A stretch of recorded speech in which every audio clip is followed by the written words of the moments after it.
नमस्कार, अपना उत्तराखंड में आप सबका स्वागत है। मैं हूं आपके साथ प्रीति सिंह। चलिए बुलेटिन की शुरुआत करते हैं। तो आपको बता दें, देश में मौसम विभाग का पूर्वानुमान बिल्कुल सही साबित हो रहा है। उत्तराखंड के गढ़वाल मंडल में 2 दिनों से चमोली, उत्तरकाशी, रुद्रप्रयाग, टिहरी, पौड़ी में जमकर बरसात हो रही है। ऐसे में लगातार बरसात के कारण बद्रीनाथ राष्ट्रीय राजमार्ग 7 कोचर से भी आगे कई स्थानों पर पूरी तरीके से बंद पड़ा हुआ है। वहीं पर डाटपुलिया से देर रात से बंद हाईवे अब वाहनों की आवाजाही के लिए खोल दिया गया है। उधर रुद्रप्रयाग और साथ ही गौरीकुंड हाईवे पर भी भूस्खलन के चलते आवाजाही बाधित हो रही थी। यहां पर आपको यह भी बता दें कि उत्तराखंड में मंगलवार देर रात से हो रही बरसात ने कहर बरपाना शुरू कर दिया। लगातार बरसात से गंगा, यमुना समेत कई नदियां उफान पर आ गई है। नदी का जलस्तर बढ़ने से यहां पर ऋषिकेश में कई वाहन तेज बहाव में फंस भी गए हैं। तो अल्मोड़ा में एक स्कूटी सवार स्कूटी के साथ बह गया। वहीं पर हरिद्वार और ऋषिकेश में लगातार गंगा का जलस्तर बढ़ता हुआ दिखाई दे रहा है।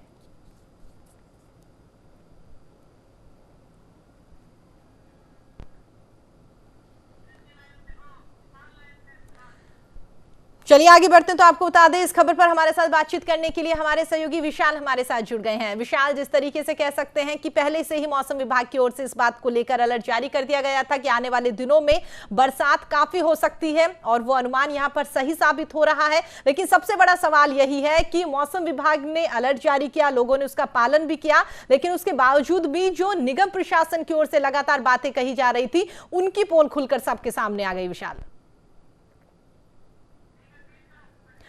दोबारा विशाल से संपर्क करने की कोशिश।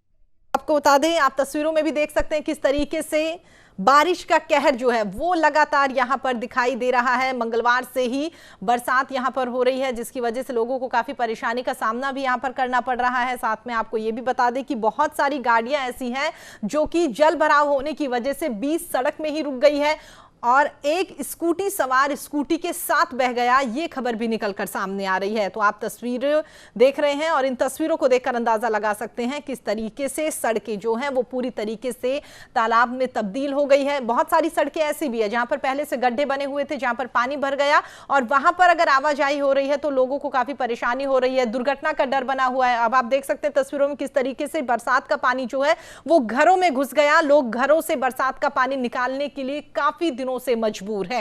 मौसम विभाग की ओर से अलर्ट जारी कर दिया गया था।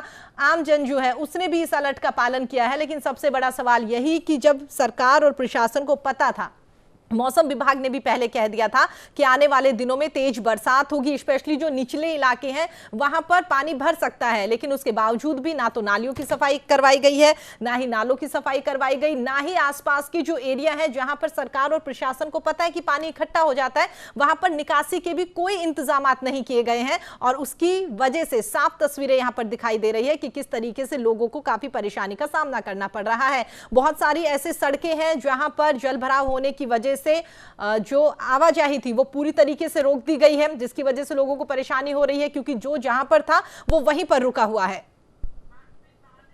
चलिए आगे बढ़ते हैं। तो आपको बता दें, हमारी सहयोगी साक्षी हमारे साथ जुड़ गई है। साक्षी, जिस तरीके से कह सकते हैं कि यहां पर मौसम विभाग का पूर्वानुमान एकदम सही साबित हुआ और लगातार बरसात हो रही है, आपसे जानना चाहेंगे अगर आज की बात करें साक्षी, तो आज को लेकर क्या कुछ अपडेट?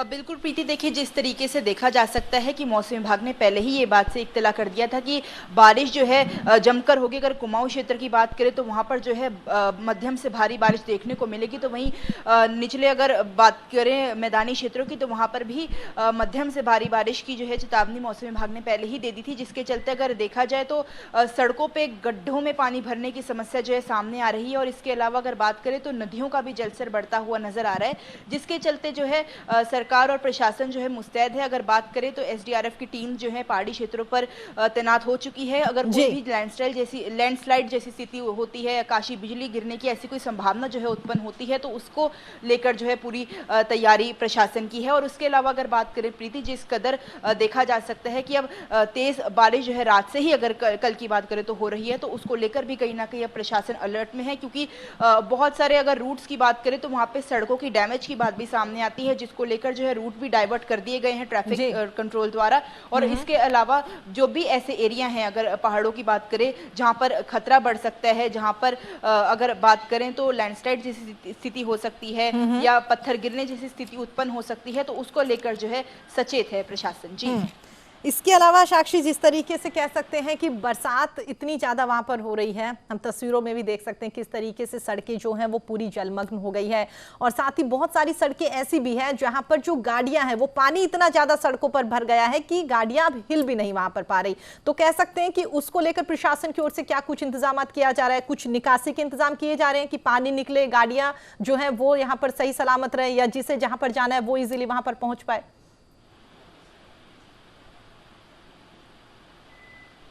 अब बिल्कुल प्रीति, देखिए जिस हिसाब से अगर बात करें, क्योंकि कल रात से ही बारिश हो रही है, तो बहुत सारी सड़कें ऐसी हैं जो पानी में डूबती हुई नजर आ रही हैं, और जो भी गाड़ियां सड़कों के किनारे खड़ी हुई नजर आती हैं वो जो है पानी में लगभग आधी जो है डूबी हुई नजर आ रही हैं, जिसको लेकर जो है प्रशासन अपनी तरफ से कोशिश कर रहा है कि उस पानी को जो है वहां से हटाया जा सके, कुछ ड्रेनेज सिस्टम ऐसा बनाया जा सके ताकि जो भी पानी भर गया है सड़कों पर उसको किसी ना किसी तरीके से ड्रेनेज करा जाए। इसके अलावा जो भी रूट वहां से लगते हैं उन रूटों को डाइवर्ट कर दिया गया है, और साथ में प्रशासन के व्यक्ति भी वहां पे मुस्तैद खड़े हैं कि अगर कोई भी व्यक्ति वहां पर आता है तो उसे सचेत करके दूसरे रूट से भेजा जाए, ताकि कोई भी अगर दुर्घटना जैसी संभावना होती है तो उसको कंट्रोल किया जाए।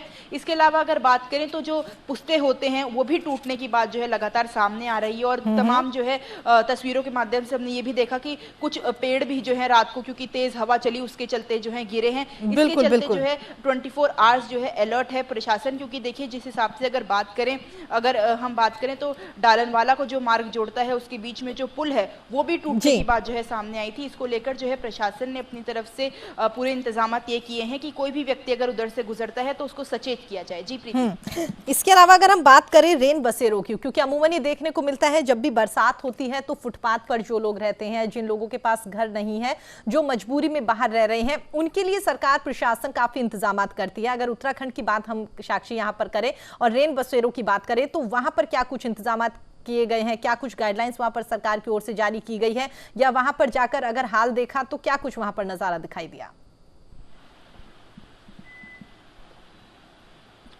अब बिल्कुल प्रीति, देखिए जो सड़कों के किनारे लोग रहते हैं, जिनका कोई बसेरा नहीं होता, कोई घर नहीं होता, उनके लिए जो है सरकार अपनी तरफ से इंतजाम करती है कि रैन बसेरों जैसी व्यवस्था जो है उनके लिए सुचारू रूप से चलाई जाए। हालांकि कोरोना का दौर है, इसीलिए थोड़ी गाइडलाइंस का वहाँ पे पालन करने की आवश्यकता जो है वो सरकार ने रखी है। लेकिन अगर बात करें, क्योंकि जिस हिसाब से मौसम का मिजाज बदलता हुआ लगातार नजर आ रहा है, और देख भी सकते हैं कि कोई भी ऐसी दुर्घटना ना हो, जिस हिसाब से देखिए बारिश में विजिबिलिटी जो है वो 0 हो जाती है। और वहीं बात करें सड़कों के किनारे जो लोग फुटपाथ पे सोते हैं तो उनके लिए जो है रैन बसेरे सरकार द्वारा खोले गए हैं। नगर निगम में भी रैन बसेरा जो है खोला गया है, जिसमें जो है जो भी सड़क के किनारे लोग रहते हैं वो रह सकते हैं। हालांकि कोरोना गाइडलाइन का फॉलोअप वहां पे करना आवश्यक है, लेकिन अगर बात करें तो बारिश से बचने के लिए जो है एक अच्छी पहल सरकार द्वारा लगाई गई है। उनके लिए जिनका कोई घर नहीं होता, कोई कहीं जाने के लिए उनके पास व्यवस्था नहीं होती, तो उसको लेकर जो है सरकार के द्वारा ये इंतजाम कराए गए हैं। हालांकि और भी जो व्यक्ति जिनको इसके बारे में नहीं पता, उसको भी जो है सचेत सरकार कर रही है। जो भी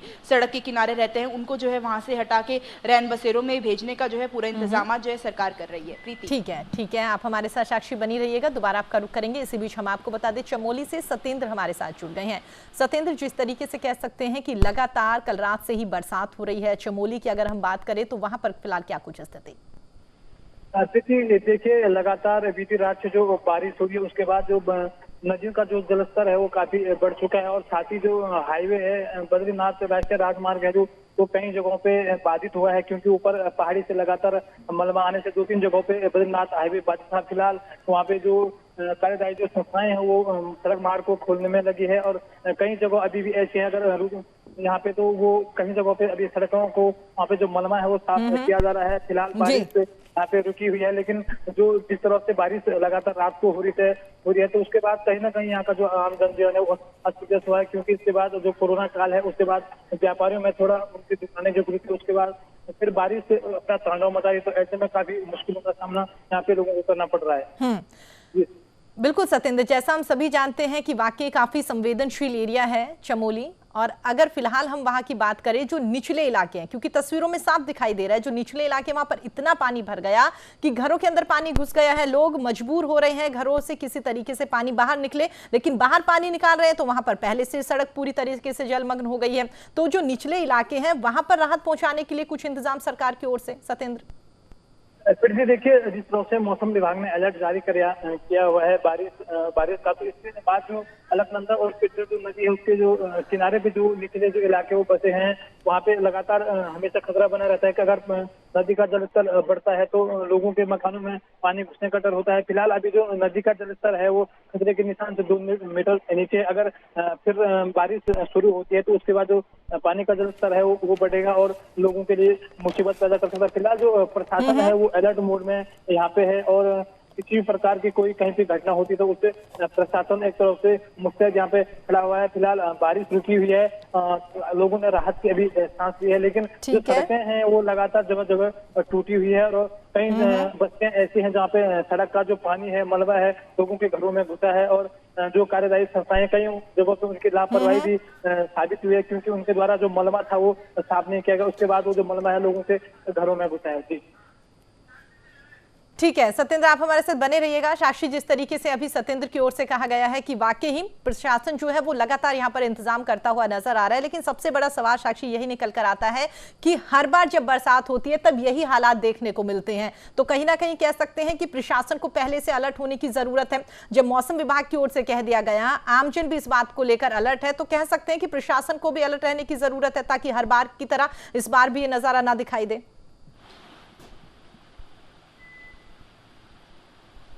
अब बिल्कुल प्रीति, क्योंकि देखिए अक्सर हम तस्वीरों के माध्यम से देखते हैं मॉनसून आते ही जो है सड़कों के बहने की बात सामने आती है। वहीं अगर बात करें तो जलभराव जैसी स्थिति उत्पन्न हो जाती है, जिसके चलते बड़ी बड़ी दुर्घटनाएं जो है हो जाती हैं, जिसको लेकर अब पीडब्ल्यूडी मंत्री सतपाल महाराज ने भी बैठक का दौर जारी रखा है और उसमें उन्होंने साफ तौर पर जो भी पीडब्ल्यूडी के अधिकारी हैं उनको ये बात साफ तौर पर कह दी है कि सड़कों का निर्माण और विस्तार और जो क्वालिटी उसमें यूज होती है सड़कों को बनाने के लिए वो जो है उच्च क्वालिटी की हो। क्योंकि अगर हम बात करें जिस हिसाब से गड्ढों की बात करें तो गड्ढे भी साफ तौर पे देखने को मिल रहे हैं और ज्यादा गड्ढे अगर हम प्रीति बात करें तो जब ये स्मार्ट सिटी का काम चला था उसके समय जो है ज्यादा देखने को मिले, जिसको लेकर जो है पीडब्ल्यूडी की अभी कुछ ही दिन पहले बैठक हुई थी जिसमें उन्होंने साफ तौर पे ये बात कही थी कि जैसे ही मॉनसून का जो मॉनसून है वो थोड़ा सा थमता है तो उसके बाद जो है फिर से सड़कों का निर्माण शुरू होगा और जो भी उच्च क्वालिटी होगी वो सड़कों के निर्माण में यूज होगी। क्योंकि जिस हिसाब से हम लगातार देखते हैं प्रीति, और आपने भी ये बात साफ तौर पे कही कि हम मॉनसून के सीजन में अक्सर इस चीज को डिस्कस करते हैं कि जिस हिसाब से सड़कों की कंडीशन हो जाती है, जिस हिसाब से अगर बात करें जलभराव की स्थिति जो है हो जाती है, उसको लेकर क्यों सरकार कुछ नहीं करती। तो अब देखा जा सकता है क्योंकि पीडब्ल्यू विभाग जो है उन्हें अब मिला है तो कह सकते हैं कि अब जो है सड़कों का कुछ निर्माण और विस्तार जो है अच्छे तरीके से हो पाएगा। जी ठीक है, बिल्कुल साक्षी, देखने वाली बात होगी कि आज उनकी ओर से जो बातें कही गई हैं आने वाले दिनों में वो बातें कितनी पूरी होती है। इस पूरी खबर पर आप अपनी नजर बनाए रखेगा। फिलहाल हमारे साथ बातचीत करने के लिए, तमाम जानकारी साझा करने के लिए साक्षी और सत्येंद्र आप दोनों का बहुत बहुत धन्यवाद। उत्तराखंड में होने वाले साल 2022 के विधानसभा चुनाव के लिए सभी दलों ने अभी से तैयारियां तेज कर दी हैं और इसी के तहत कांग्रेस की अगर बात करें तो कांग्रेस नई टीम के साथ चुनावी मैदान में उतरती हुई दिखाई दे रही है। कांग्रेस हाईकमान ने कप्तान समेत पार्टी के तमाम बड़े पदों पर नई तैनाती करी है, जिससे कि पार्टी अब नए जोश के साथ चुनाव लड़ सके। हालांकि कांग्रेस में अलग अलग धड़ों में बटी कांग्रेस में गुटबाजी थमने का नाम आज भी नहीं ले रही। इसका नजारा नए कांग्रेस प्रदेश अध्यक्ष गणेश गोदियाल के पदभार कार्यक्रम में देखने को मिला, जहां पर नेता प्रतिपक्ष प्रीतम सिंह के संबोधन के बीच में हरीश रावत जिंदाबाद के नारे लगने शुरू हो गए, जिससे नाराज प्रीतम सिंह ने अपना संबोधन बीच में ही छोड़ दिया। हालांकि प्रदेश प्रभारी और गणेश गोदियाल के हस्तक्षेप के बाद में प्रीतम सिंह ने फिर से अपना संबोधन शुरू किया। मंच पर देखने को मिल ही गया था किस प्रकार से उनके कार्यकारी अध्यक्ष ने अपने पूर्व मुख्यमंत्री पर कटाक्ष किया, जो उनके राजनीतिक गुरु भी हैं। किस प्रकार से उन्होंने कहा कि कांपते हाथों से जो है तलवार नहीं उठाई जाती। तो तमाम कांग्रेस के लोग उसी समय समझ गए कि कांग्रेस के अंदर अभी भी कुछ सुधरा नहीं है। मैं आपको बताना चाहता हूं कि कांग्रेस के अंदर आने वाले समय में जैसे जैसे चुनावी सरगर्मियां तेज होंगी, उनके नेता आपस में सड़कों पे लड़ते हुए नजर आएंगे। सिर फुटवल जारी रहेगा और कांग्रेस जो गुटों में बटी हुई पार्टी है वो भारतीय जनता पार्टी के मुकाबले कहीं 2022 में ठहरने वाली नहीं है। और वो आकर के कहते हैं कि उत्तराखंड वासियों मैं तुमको मुफ्त में बिजली दे दूं। मैंने 1.5 साल पहले कहा था हल्द्वानी में रामलीला ग्राउंड में कि उत्तराखंड के लोगों हमको अवसर दीजिए। हमने बिजली का सिस्टम इतना मजबूत बना करके रखा है कि कांग्रेस की सरकार आएगी, आने के 1 साल के अंदर ही हम 100 यूनिट बिजली फ्री देने का काम करेंगे और दूसरे साल के अंदर हम 200 बनाने का काम करेंगे। मैं एक बात और कह रहा हूं, जिस दिन उत्तराखंड की आमदनी दिल्ली के बराबर हो जाएगी, हम 300 क्यों, हम 400 यूनिट तक अपने लोगों को। चलिए आगे बढ़ते हैं। तो आपको बता दें इसी मुद्दे पर हमारे साथ बातचीत करने के लिए 2 मेहमान हमारे साथ जुड़ गए हैं। तो आपको बता दें कांग्रेस महामंत्री राजेंद्र शाह हमारे साथ जुड़ गए हैं। राजेंद्र शाह जी बहुत बहुत स्वागत है न्यूज इंडिया पर आपका। साथ ही आपको बता दें आम आदमी पार्टी से हमारे साथ रजिया बेग जी जुड़ गई हैं। रजिया बेग जी आपका भी बहुत बहुत स्वागत है। और साथ ही मेरे सहयोगी विशाल हमारे साथ जुड़ गए हैं। आप दोनों के पास आऊंगे, उससे पहले विशाल आपके पास, जिस तरीके से आज कार्यक्रम में जो भी नजारा दिखाई दिया उससे तो वाकई ये बात क्लियर हो गई कि कांग्रेस में अभी भी अंतर्कलह चलती हुई दिखाई दे रही है।